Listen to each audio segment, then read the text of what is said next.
What's up, everybody? Have you ever felt like you're stuck? Like your situation is preventing you from purchasing real estate?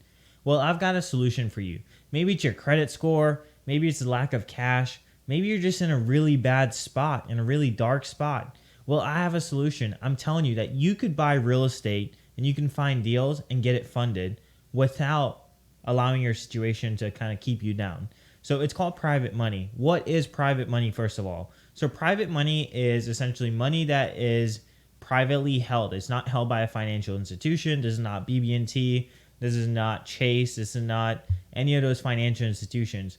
This is like you being the bank and people that you know being the bank for you. So it could be your Uber driver. I was talking to a lady about 2 weeks ago, and she was saying that some of her private money actually came from an Uber driver. She was in her Uber and she was talking to him and asked, hey, have you thought about investing in real estate? And he was like, yeah, I don't have very much money to invest in real estate. And she was like, well, how much do you have? And he was like, 10 grand just sitting there. She's like, well, you could be what's called a private money lender. And a private money lender is someone that will lend you money for a fee and or interest only payments at a rate that, that is generally a little bit higher than the banks, but there's no credit checks. It's based on your word and your relationship with them. So let's talk about, first of all, how to seek out and where to find private money. So the best ways for me, I think, finding private money is as a realtor. Like, I have clients with money just sitting there, right? So I could utilize my clients. I can say, hey, look, I've got this deal that I just found and we have the ability to renovate it, but I just need $100,000. I need $200,000, right? And if I want to bring them in on that deal, I can say, hey, I can borrow your money, or I could broker you into it in terms of like, I could bring you into the deal as an equitable owner. And sometimes when you're doing your first deal or two, that might be the best option. You just bring them into the deal as an equitable owner. That way, like, they don't feel like, A, you're not going to repay them, and two, that they don't have any, like, they couldn't get anything if you were to default on them, right? They want to know that you're going to pay back their money, or they're going to get something and their money is backed up by that something, right? So, this could come from also family members. So family members a lot of times will have money just sitting in the bank and they're not sure how to do it. But you're in real estate, you're an investor, right? Or you're an aspiring investor, and you might be in a situation where your credit sucks. Maybe you don't have enough money in the bank. Maybe you're just like, your debt to income ratio is just like completely tapped out. You're like over leveraged. I've been there. I've seen it all, been there, done it, like got the t-shirt and all that. So one of the things you want to think about though is, how to talk to them, right? So you want to approach them and say, hey, look, like, I'm looking to buy a real estate deal. I want to bring you in on it. And, I'll find a deal and you bring the money. And that's kind of like, in layman's terms, how you phrase it, right? So that's kind of like where I start with your friends and family, people that know you, like you, and already trust you. You're not going to go get private money from a stranger because they don't know you. They don't know your capability. And you got to have like a proven method, right?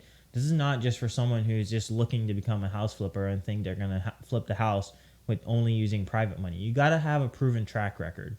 So I'm not saying that this is for anybody. I'm not recommending this, that someone goes out and then they just do it as their first deal.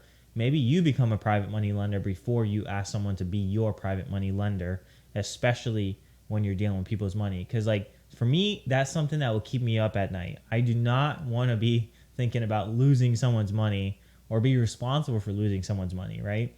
So that's where private money can come from. Again, family, friends, colleagues, maybe, business partners. Those are all people that you could find private money from. And generally, their rates are typically about 10%, or maybe it's 8%, 10%. It just depends on what you negotiate. Sometimes you can negotiate interest only payments and whatnot. So that's kind of like the gist of hard money and where to find it.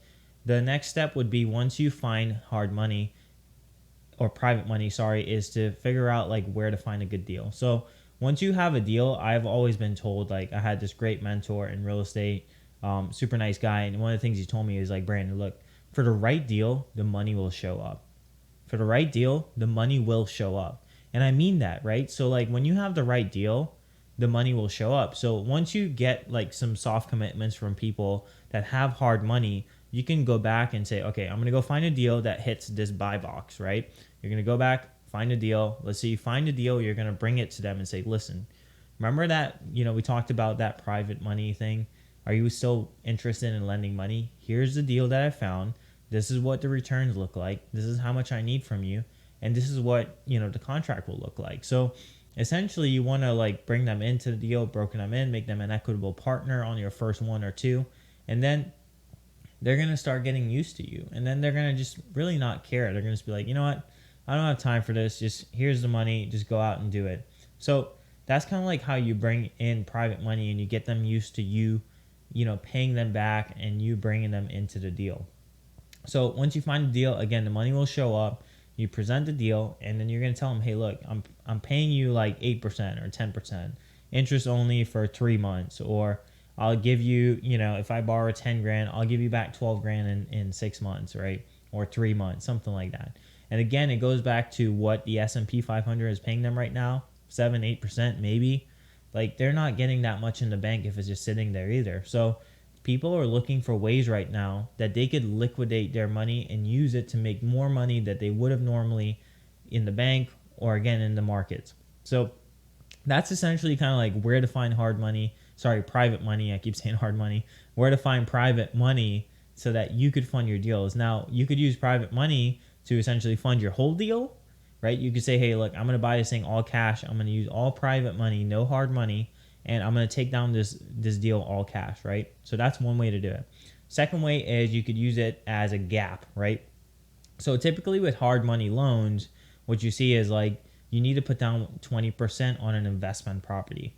So what will happen is like, if you don't have that 20% as a down payment, what you could do is say, okay, I'll go out and get the hard money loan and I'll get a gap guy to fund that 20%.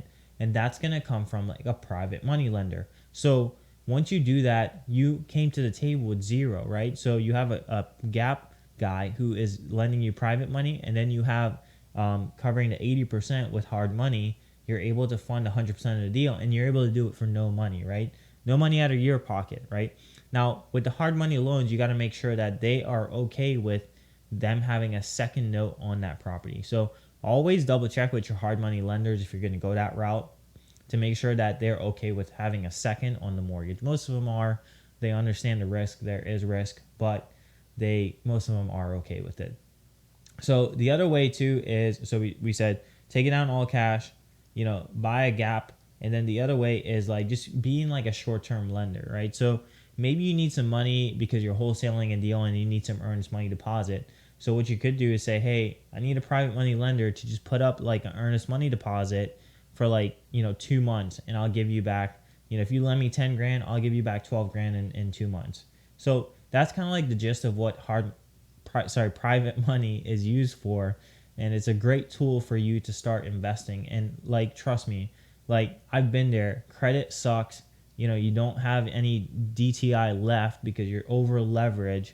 And like, this is just a great way to go out and seek other partners and bring people in to be your bank, right? Because ultimately that's what everyone wants to be, is be the bank. That's how you really start making money in real estate.